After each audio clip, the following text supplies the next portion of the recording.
साथियों नमस्कार। CAPF AC 2023 का पेपर आपके सामने है और ये पेपर 2 है। और पेपर 2 मैं इसलिए डिस्कस कर रहा हूँ क्योंकि इस पेपर में आप बिल्कुल कम एफर्ट के साथ भी बहुत ज़्यादा स्कोर कर सकते हैं। तो पेपर कैसा रहा है और इसके साथ साथ आपको अभी से क्या स्ट्रैटेजी अपनानी चाहिए, क्योंकि मोटा मोटा आपके पास 15/4/19 दिन बचा हुआ है।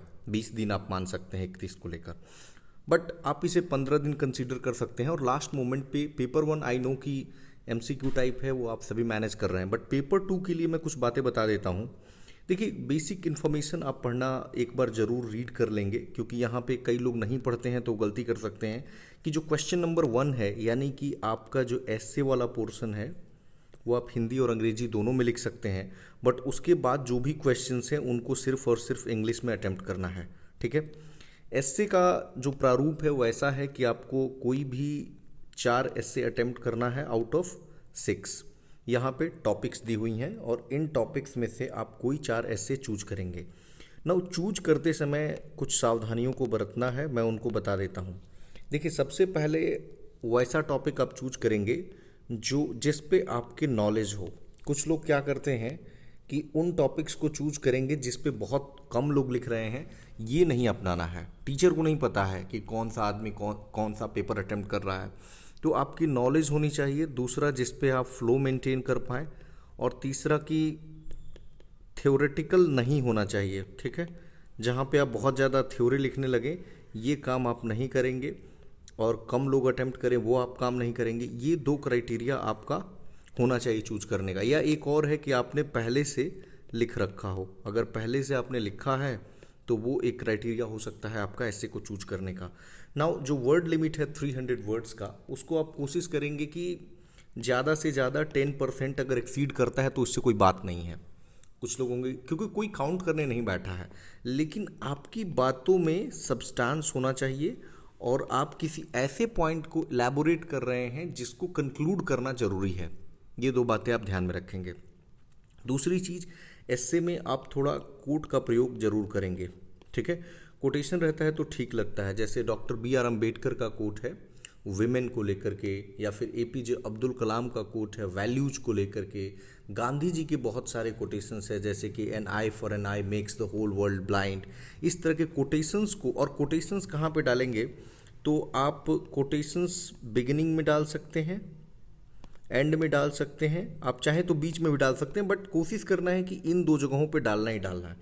लेकिन एक कोटेशन यूज करते समय एक बात आप ध्यान में रखिएगा कि कोटेशन ऐसा नहीं होना चाहिए कि आपने थोपा है। नहीं, थोपने वाला काम नहीं होना चाहिए।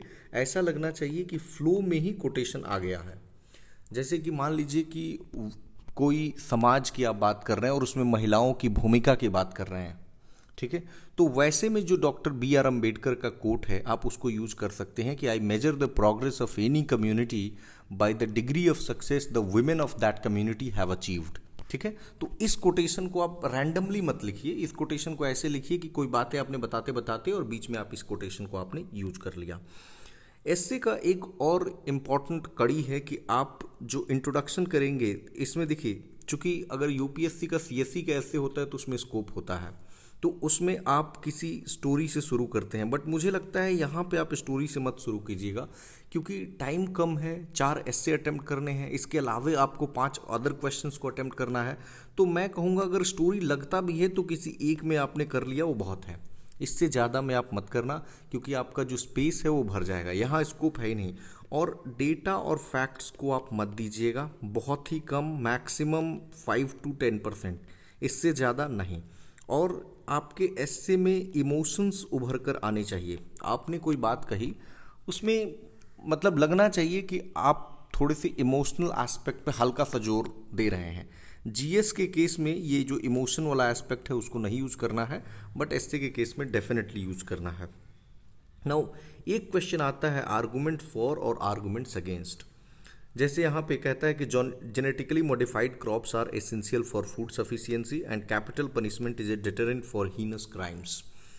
तो जब आप आर्गुमेंट्स फॉर लिखेंगे एक बार और एक बार अगेंस्ट लिखेंगे। ठीक है। कोशिश कीजिएगा कि पहले फॉर लिखें और फिर अगेंस्ट लिखें। अब एक और इसमें क्वेश्चन बन जाता है कि हम क्या फॉर और अगेंस्ट में बराबर बराबर पॉइंट्स दें या नहीं दे। देखिए, बराबर पॉइंट्स देने का बिल्कुल ज़रूरत नहीं है। अगर आप कन्विंस्ड हैं, आप खुद से पूछिए कि अगर आप कन्विंस्ड हैं कि जो जीएम क्रॉप्स है ये एसेंशियल है फूड सफिशिएंसी के लिए, तो आप इसमें थोड़ा ज़्यादा पॉइंट दे सकते हैं। लेकिन अगर आपको लगता है, ये टॉपिक पे डिपेंड करता है। जैसे मान लीजिए कि यूपीएससी में 2019 का एक क्वेश्चन है सीएससी का कि ये biased media is threat to democracy. मान लीजिए कि वही क्वेश्चन आ जाता है कि a biased media is threat to Indian democracy. अब सपोज कीजिए ये आपके पास मैंने क्वेश्चन दे दिया, इसलिए मैंने एक क्वेश्चन ले लिया क्योंकि ये जो दोनों ऐसे टॉपिक्स हैं जिस पे हो सकता है कि आपके बराबर पॉइंट्स आ जाएं, बट इस क्वेश्चन में आपके बराबर पॉइंट्स नहीं आएंगे। यहाँ पे इस आर्गुमेंट के सपोर्ट में आपके पॉइंट्स मोस्टली आएंगे। आप समझ रहे हैं? तो जो ये प्रोपोर्शन है आपको क्वेश्चन देखकर डिसाइड करना पड़ेगा। ये जो माइनर चीज़ें मैं बता रहा हूँ, आप ये करते हैं तो आपके मार्क्स डेफिनेटली बूस्ट होंगे।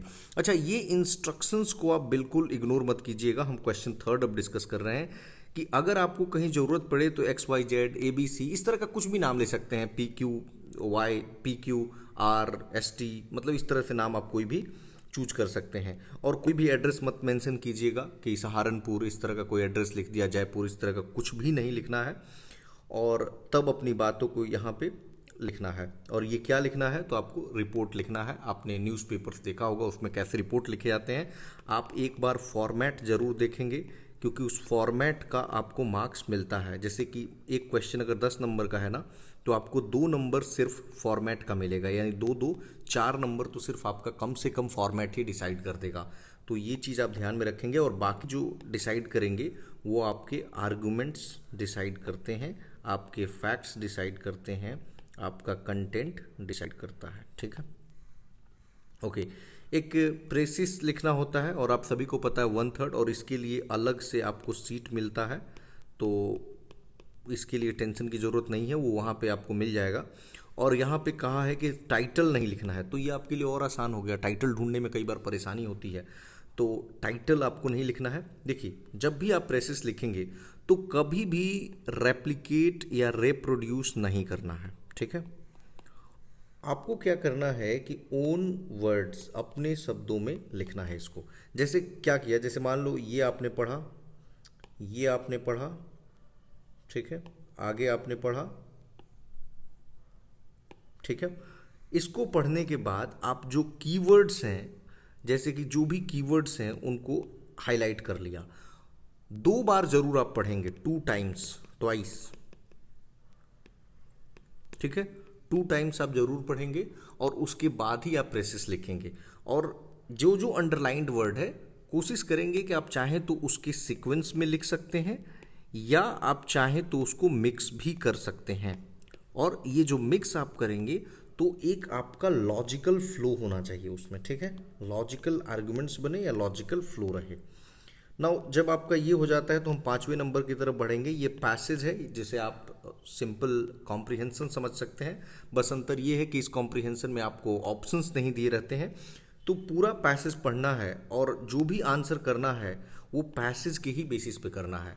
हो सकती है कि आपका जीएस का नॉलेज कुछ और कहता हो बट पैसेज कुछ और कहता हो, तो आप पैसेज को सत्य मानकर ये क्वेश्चंस को आंसर करेंगे। ठीक है, यहाँ पे कुछ क्वेश्चंस हैं, आप पैसेज को, या एक आप और काम कर सकते हैं कि आप पहले जो क्वेश्चंस हैं रीड द क्वेश्चंस फर्स्ट, और उसके बाद आप पैसेज पढ़ें, थोड़ी ज़्यादा क्लैरिटी आ जाएगी, फिर उसको आप कर सकते हैं। उसके बाद ये जो सेक्शन है ना, वो सबसे ज़्यादा स्कोरिंग होता है ग्रामर वाला। तो ये ग्रामर वाले सेक्शन को मैं तो कहूँगा सबसे पहले आप निपटा सकते हैं, या अपने सीक्वेंस जो आपने डिसाइड किया होगा उसको। जैसे आप चैप्टर कैसे डिसाइड करेंगे, जो भी PYQ है, जैसे यहीं से मान लीजिए ये भी एक PYQ है, तो आपको यहाँ पे देखा कि वॉइस चेंज करने को पूछ रहा है। लगभग हर बार ये अपने को देखने को मिलेगा कि एक्टिव वॉइस को पैसिव वॉइस में, पैसिव वॉइस को एक्टिव वॉइस में, तो इस तरह से, या सेंटेंस को रीराइट करना है, ये इंस्ट्रक्शंस आप ध्यान से करेंगे। ठीक है, और ग्रामर है तो बिल्कुल आप इवन एक कॉमा पे भी ध्यान देंगे, इसको यूज करते हुए सेंटेंस बनाइए। यहाँ पे सूटेबल टैग देना है कि क्या होगा, यहाँ प्रीपोजिशन भरना है, तो लगभग लगभग हर साल देखेंगे ना तो सेम ही चीज़ें पूछी जाती हैं। ठीक है, तो ये ग्रामर वाला पोर्शन है, मुझे लगता है कि आप इसको कर लेंगे। और write one sentence each using the following phrases to bring out their meaning clearly, do not change the form of the given phrases. तो इस सेंटेंस फॉर्मेशन आपको कर देना है, change the following sentence without making unnecessary changes, इसको change करना है। देखिए, ये सबसे पहले मैं तो कहूँगा कि अगर आप ग्रामर का जो भी किताब फॉलो कर रहे हो, जैसे मान लीजिए कि रिन एंड मार्टिन का किताब है, या इवन PYQ बुक को भी आप ठीक से देख लेते हैं और ग्रामर के बेसिक रूल्स आप कर लेते हैं, तो ये हो जाता है। बाकी टाइम मैनेजमेंट का जहाँ तक सवाल है, मुझे ऐसा लगता है कि प्रेसिस वाला और ये एस्से वाला, यहाँ आप जल्दी से ख़त्म करने का प्रयास करेंगे, नहीं तो कई लोग जब एस्से लिखना शुरू करेंगे तो बहुत टाइम लगा देंगे उसमें। तो मेरा अभी सिंपल एक मैं आपको बात बताता हूँ कि कई लोग क्या करते हैं कि अपने पास 2 पेपर है, एक MCQ वाला पेपर है पेपर 1, और दूसरा पेपर अपना जो डिस्क्रिप्टिव है लिखना है, जिसे हम अभी डिस्कस कर रहे हैं। तो आप कोशिश कीजिए कि मैक्सिमम टाइम रिवीजन में इनको देना है, बट इसका एटलीस्ट आपको फॉर्मेट और एटलीस्ट प्रोज एंड कॉन्स, जैसे कि फॉर एंड अगेंस्ट की पॉइंट जुटाना, थोड़ा सा ग्रामर पढ़ना, इन सबको कम से कम 3 घंटे आप डेली एलोकेट करें, क्योंकि ये जो आउटपुट देगा ना, उधर आपकी श्योरिटी नहीं है कितनी आउटपुट आएगी, और उधर आप रेस में औरों से सिर्फ बराबर रह सकते हैं, हो सकता है 10-5 नंबर, लेकिन यहाँ मैंने देखा है कि लोगों के 50 भी आते हैं और 125 भी आते हैं, तो ये बहुत डिफरेंस क्रिएट कर सकता है आपके मार्क्स में। तो आप इसको प्रैक्टिस ज़रूर करें। Thank you.